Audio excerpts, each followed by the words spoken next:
Good morning, Ruby Lane Live. We are here in the Dolly Cam, back in the UFDC Salesroom, and boy, do we have a treat for you to kick off this morning. We are here in the booth of the Carmel Doll Shop, and I am here with the man of the hour, of every hour, Mr. Michael Canadas. Good morning, Michael. Ruby Lane. How are you? I'm good. Rachel, how are you? We are wonderful. We hope you've been having a fabulous show. We have been having a fabulous show. We've been having a fabulous time. Good. Went to bed at 2 o'clock in the morning. Awesome. Because when you're at UFDC, the party never stops. The party never stops. The dolls never sleep, the party never stops. So we are here in your booth, which has been highly anticipated. We have been receiving lots of emails of when we are going to be giving a booth tour. So here we are. Here we are. And what would you like to talk about? So the first thing we would like to talk about, which is the title of our video, is we would like to see the rarest doll in the building. Well, you are looking at the rarest doll in the building. And, you know, we're kind of known for French fashion dolls. And there are French fashion dolls, and then there are French fashion dolls. This is a doll that's really in a class unto itself. And this is a Le Verde. And years ago, collectors called it a Cabelka, but it is a Le Verde. It's a French item. And it is a portrait of Empress Eugenie, the wife of Napoleon III. And it is actually, many dolls, by the way, are portraits of Empress Eugenie. And a lot of them have been dollyized, where they've been reduced or changed so that way they'd be appealing to children. This, of all of the portrait dolls of her, this is the most accurate. We did a, not of our own doll that's in our little museum, we did a photographic, forensic photographic thing with the profile in the face, and it matches up perfectly to her features. So it's a severe face, and I don't mean that in a negative way. No, not at all. It's a severe, stunning face, a very unique features. And here you can see with the lip-nose ratio, you see that also on the Bruce Smiler, which is a portrait doll of hers. And that was one of the features of the Empress Eugenie, also known as in France as Montijo. That was her nickname, because that she was Eugenie Montijo de la Guzman. But what's really special about this doll is you notice the hairline. This is all inlaid with wax, and the hairs are inserted, one hair at a time. And these dolls are they're very easy to date. They are pre-1870. This doll would not have been made after 1870 because there was the Franco-Prussian War, and Napoleon III lost that war, and they fled to England. So if you were a toy shop, you would not be selling this after 1870. She is absolutely out of this world stunning. Is she currently for sale? Yes. Yeah. Have you ever had one of these before? Do you know what we have had, and I don't mean to be a bragger, it's just a statistical fact, we have had more of them than anyone else. And we have had 1, 2, 3 previously, and then we have 1 in our collection. And 3 sounds like a big number, but you know, if you consider that in our 30-year career, we've sold thousands and thousands of dolls. Right. It's a very small amount, a small number of dolls. And there probably aren't more than 10 or 12 in the world. That was going to be my next question. So how many of these exist? Not many. And I kind of know where all of them are in public places, and then I know where they're situated in collections. So it is, you know, this is a rarity. She is wonderful. We're going to pan around and so people can see the back of her dress. Is the entire headdress and everything yes. Original? All antique. Well, I mean, it's hard to say when you say original, because a lot of dolls had wardrobes of clothes, so this may be an outfit that survived. But you know, we have, at this time that she was made, the hairstyles changed. That I call it a perched hairstyle. So the hats are perched on the head, and very extreme. And really, honestly, ladies, the only way you can get this type of a hairstyle is you have to wear hair pieces, which they did wear. Absolutely. Oh, she is just a treat and a treasure. Thank you so much for sharing her with us. Make sure you look at these ears, because the ears are amazing. We have people tuning in from all over the world. Our video is being shared as we speak. This is, if you guys are just tuning in, we are here live in the UFDC sales room with Michael Kanatis of the Carmel Doll Shop. They are one of our biggest, if not our biggest, shop on Ruby Lane. They have 908 items. Did you know that? I didn't know that. Every time I remind you of that, it's always such a surprise. Well, I don't, that's not my department of listing the things. Right, exactly. So we all do our job, and that's just not my. Well, I do trust me, I do look at Ruby Lane, but and I do like analytics, but some things I don't pay attention to. Right. So. Well, you have better things to do, which is working with dolls such as this. We hope that you sell her at the show, but if not, if she gets listed on Ruby Lane, she will definitely be going on our banner. Yeah, she might go into a lot of people's carts. Yeah, they're going to be watching her. She's going to be added to a lot of wish lists. Right. Speaking of wish lists, we have a lot of people tuning in that are so excited to get a peek into what you have for sale. Would you mind giving us a couple of your top booth picks? Yes. Well, for the people that love early things, this is a wonderful market stall. And at one point, this was in Dorothy Dixon and Winnie Langley's collection, and they're little Grodner Talls, and probably about 1840, and they are selling. Well, just so you know, this is not a kosher market, because we're selling gooses, shellfish, pork, beef. It's a little crazy, because normally in the 19th century, everything would be, you'd be a fish seller and a meat seller, but it's just a little fantasy piece. But they're wonderful little 1840s Grodner Talls, but it's a really great piece. And this is one of the things that John Darcy Noble wrote about in one of his books. So this is a wonderful, really early piece, and I don't know that I need to tell the Ruby Lane customers, but little woodens and Grodner Talls, they are one of the hot tickets in the doll world. Really? Yes. And someone last night told me that it's a phase, and it's going to go out of style. And I have the arch of 30 years, and I have this to say: that's not going to happen, because you have, with this type of a doll, you have three types of collectors that would want them. You have antique doll collectors that collect early things. You have people that collect early, quote, Americana, even though they're not Americana, but they work with it. And you have dollhouse collectors. Mm-hmm. And the dollhouse collectors are the ones that really get in there. Mm-hmm. Yeah, because dollhouses require a lot of dolls. So don't expect the prices on these to drop down to the bottom anytime soon. If this was going to go in a dollhouse, it would have to be quite a large house, disassembled. Yeah. But this could be outside of a dollhouse. Mm-hmm. You remove the dome, and you've got kind of a scene where you could put carriages and things and other grods. And also wonderful. too, here's the thing: they're not going anywhere price-wise except for up, because they're delicious. Everybody loves them. Everybody loves them. Everyone also loves dolls in trunks with wardrobes. Yes, they do.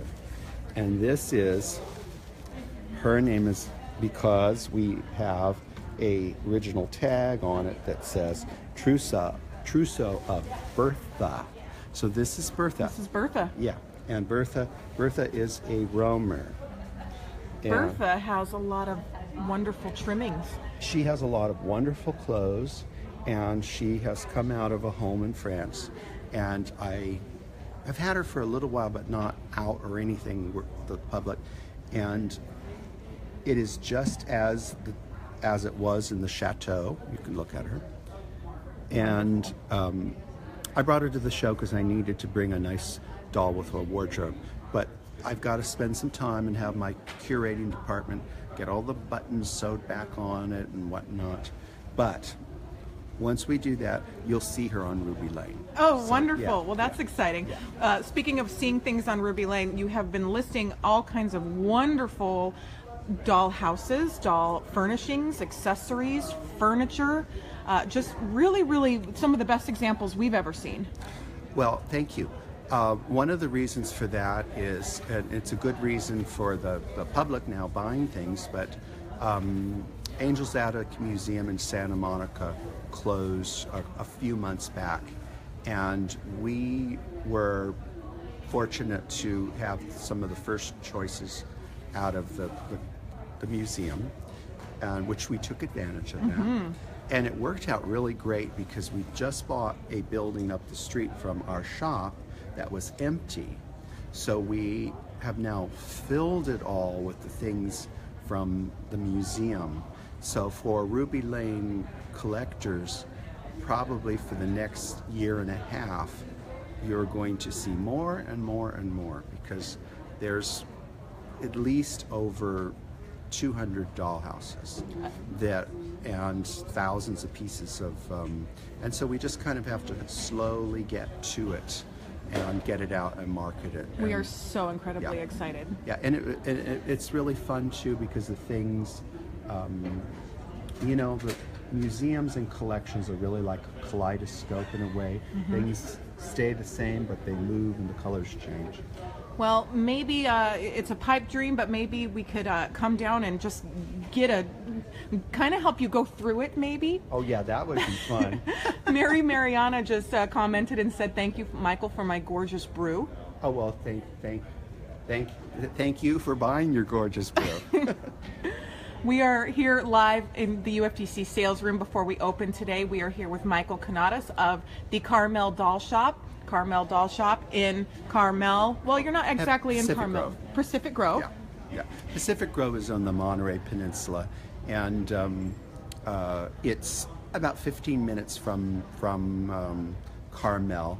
I mean, we should be the Pacific Grove Doll Shop, but I think after almost 30 years of being the Carmel Doll Shop, Yeah, it's kind of like, it's like Mutual of Omaha is not in Omaha. Yeah, exactly. Nope. There's no need to rebrand right there.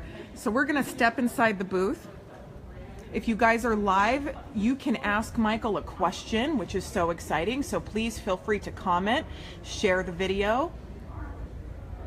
We see a lot of shares happening right now. Oh, look at this. Whoa, this is a Big Mama Jama. That's a Tullier. This is a Tullier. Absolutely stunning.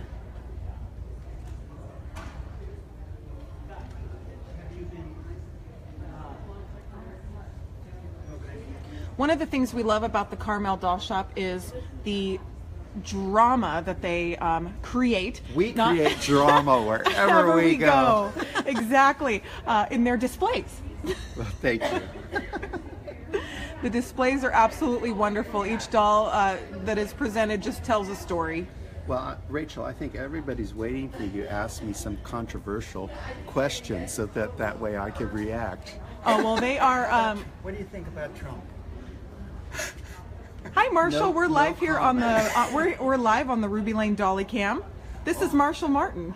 Hi. He is the showroom chair, and he's been doing such a fabulous job. Yes, if you stand still enough, maybe you'll blend in. How much is that doll in the hat? That one, I think that one's priceless. Yes. What hat? If you guys are just tuning in, oh, and they're getting a kick out of the drama comment. They are commenting on that. We have people tuning in from Belgium right now, sharing the video. Wonderful. If you guys see something that you absolutely have to have from the Carmel Doll Shop, you know you can comment them through their, on the video. You can contact them through their Ruby Lane store. and they are here and available.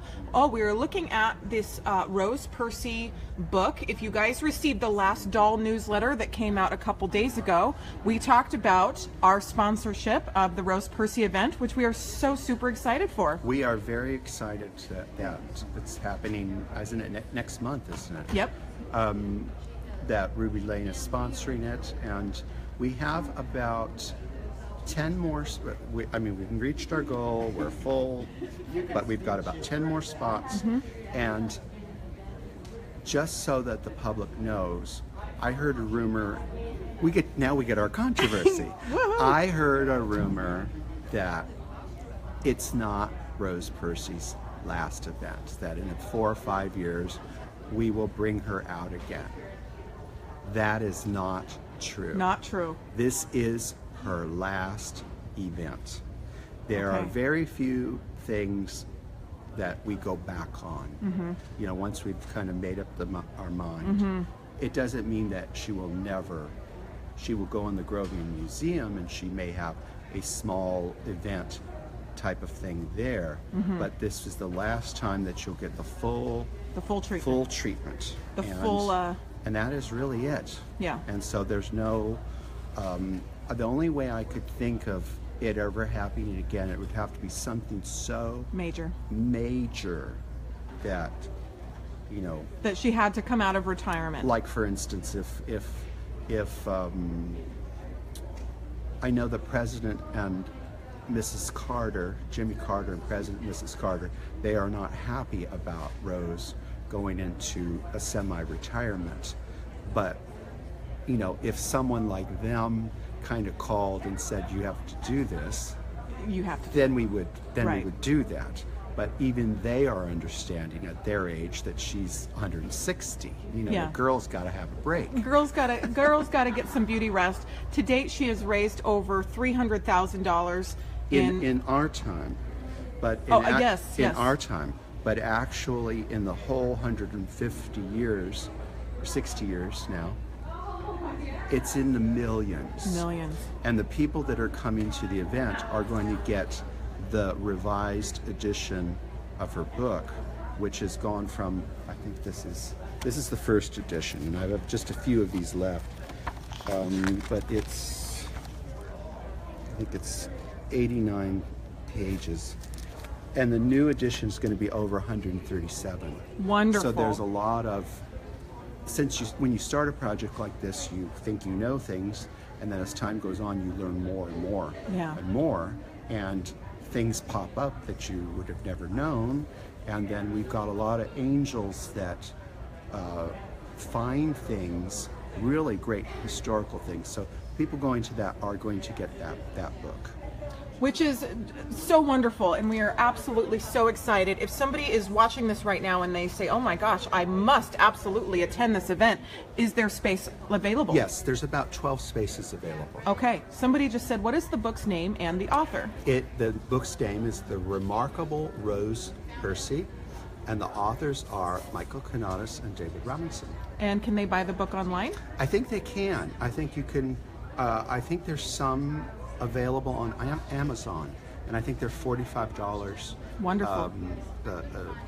And you know, they get sold, that's what we charge. They get sold in the secondary market for much more than that. Yeah, they do. Which we're happy about that. Which is a great testament to the quality and the nature of that book. Everyone that attends that event, like I said, is going to get the revised newest edition.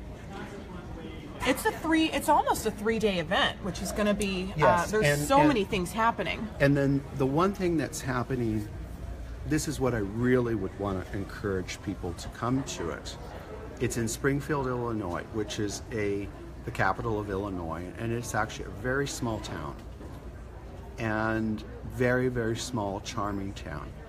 It is the place that the essence of the Lincoln family, that's where it is. Not that I'm saying that they're still floating around, they're not. But you can feel it there. There's their home there. They had one home in their life, which is in Springfield. And then they had the home in the White House. So those were their two homes. So you've got that as an attraction, which is free to any American, any foreigner, it's free. And when Robert Lincoln gave it to the nation, it had to be free. That's one thing that's great to see. Then the really great thing is the Lincoln Library Museum. It is one of the finest learning institutions, entertainment institutions to learn about America. And if you can go through that whole museum and absorb it, you'll walk out of the doors and think, you know what, United States of America can survive anything. It's a great experience. And I'm a culture vulture. Yes, you are. I am a culture vulture. I swoop in and I get that culture, and I've gone to almost all of the presidential libraries, and I love all of them, and they all have a little something that I appreciate and I learn from it. But the Lincoln Library is in a sphere all by itself. And that's even over our first president, George Washington. I love his new museum and Mount Vernon, but the Lincoln is there's just something about it. It's very special. Everyone's commenting they love Culture Vulture, and they also said that Springfield is just wonderful, such quality on the displays. So what a wonderful thing. Speaking of history and a Culture Vulture, the fact that you love culture and history really shines through in the presentation of your dolls, because you keep them absolutely 100% authentic. Well, I try to, and that's really that's the goal too. And then now you're at the little Gump baby. Oh, he's just stunning. And that's really, even though it's a German doll, that's really a California boy. And a lot of people don't know that in San Francisco there's the famous Chinatown. And not far from Chinatown was one of the most famous department stores in California, which was Gump's. And Gump's ordered the Kestner babies. So when you see the little babies, the Asian Kestner babies, those are little baby Gumps. Little baby Gump, and he is in his original outfit, which is just absolutely marvelous. And a lot of times people don't realize that when you see them all fancy like this, they are he's, they are not she's. Yes, he is absolutely a he. They are just wonderful. They're so cute. So we are out here in Doll World, and in the last video you told us something very poignant and very special, which is one of the most important things about doll culture and what dolls mean to the world. And it had something to do with them being a safe place. Can you talk about that again? Yes, I think that in everybody needs something and a place to be and something to do that takes them away from all the bad things in the world. And dolls are a safe place. Now, if you come to, say, a UFDC convention or a Rose Percy event or any place like that, and you're a collector, you're in a safe place. Even if there's a little bit of drama or a little bit of drama, almost in a way, you're allowed to do that there. And there's nothing wrong with that. And I think everybody needs a thing in their life. Earlier I was talking about President Carter and Mrs. Carter. Well, they have their safe place. Once a week they go and they do their volunteer work for Habitat to Humanity. So everybody needs that. This is not a luxury, and it's actually a necessity from basically not having your cheese slip off your cracker. Yeah. So I love that. So it keeps us sane. Exactly. A lot of people think doll people are crazy. This is what keeps us sane. Exactly. And I'll tell you something a little personal, and I hope my family's not watching this, but a couple months ago, we gave a birthday party at the doll shop and the Grovian for one of my relatives. So I had my whole family come, and we had our whole staff there that did the party. And the next day we were having a doll club from Santa Barbara come, and the next day another doll club comes. So we had three events in a row. These are all private events. So after my family was there, I told our staff, tomorrow, meaning the time when the doll people are coming, tomorrow we're going to have the normal people. These are not the normal people. The doll people are the normal ones. People. I and love it. It's true. It is true, and that's why it's important for us to even do videos like this. Is that sometimes when you are not surrounded by doll people, or you're doing it on your own, some people feel alone in their hobby or their craft, and they think other people aren't like us. There's a lot of people like us. Exactly. We are here. And you know what? You can chase with this hobby. You know, if you embrace it and get into it, you can chase all your troubles away. Mm-hmm. You know, I am never bored. I am never depressed. I am never, I don't have time for that. Yeah, there's I got always too much something to do. There is always Yeah. something to do. You know, a doll person's job is never finished. Yeah. I mean, I'm now at my age, I have finally learned that word that I never knew what it really meant is no. Yeah. You know, I can't do that. Right. It's Well, you guys you're always doing something in the doll community, whether it's a talk or an event or something with your doll club. You truly are the most active men in the doll community Thank that you. I know. And I should add to that, you know what? Everyone, including Rachel Hoffman, you have a gift of whatever your gift is. Mm-hmm. Maybe your gift is sewing. Maybe your gift is doing a video. Maybe your gift is doing a doll dealer. Maybe it's organization. If you do not give your gift to the world, that's the 8th deadly sin, that you do not share that with people. And okay, when you share your gifts with people, you're going to get criticized. Some people aren't going to like what you do or like this or that.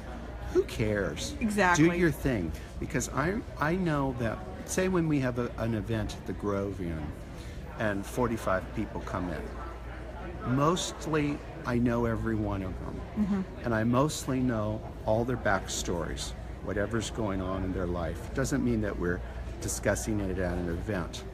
But I know that the dolls and the whole thing of food and drinks and sharing, that is essential for them for whatever's going on, to just forget it for a minute.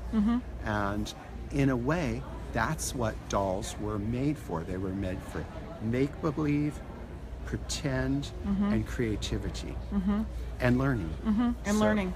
Wonderful, wonderful. Thank you for your words. I know that they are speaking to a lot of people right now. It's almost like every single doll we're looking at is its own tiny little world. They are. They really are. If you guys are just tuning in, or you've been tuning in for a while, we are here live in the UFDC sales room with Michael Kanatis of the Carmel Doll Shop. In the beginning of the video, we saw arguably, or not arguably, the rarest doll in the building. And you should end with her, too. And we should end with her too, because today is Public Day. Speaking of Public Day, if you guys are in Orlando or in Florida, get your butt down here to Public Day. We are here. Beatrice just said, I love this man. He is the most humble and helpful person I have ever met in the doll world. Thank you from the bottom of my heart for being such a great human being. Thank you. Absolutely agree. You share so much of your knowledge. We just got best video by far. Thank you, Rachel. How great. So thank you for making me look good. Bye-bye. Hope All to right, see you we're soon. going to talk about Public Day real quick. So if you guys are on, Public Day is today from 12 to 6 p.m. at the Rosen Center in Orlando, Florida. And thank you, Michael, for your wonderful presentation. And if you guys are interested in anything that you see in the video, please contact them through their Ruby Lane shop, and they will be happy to sell it to you. See you later.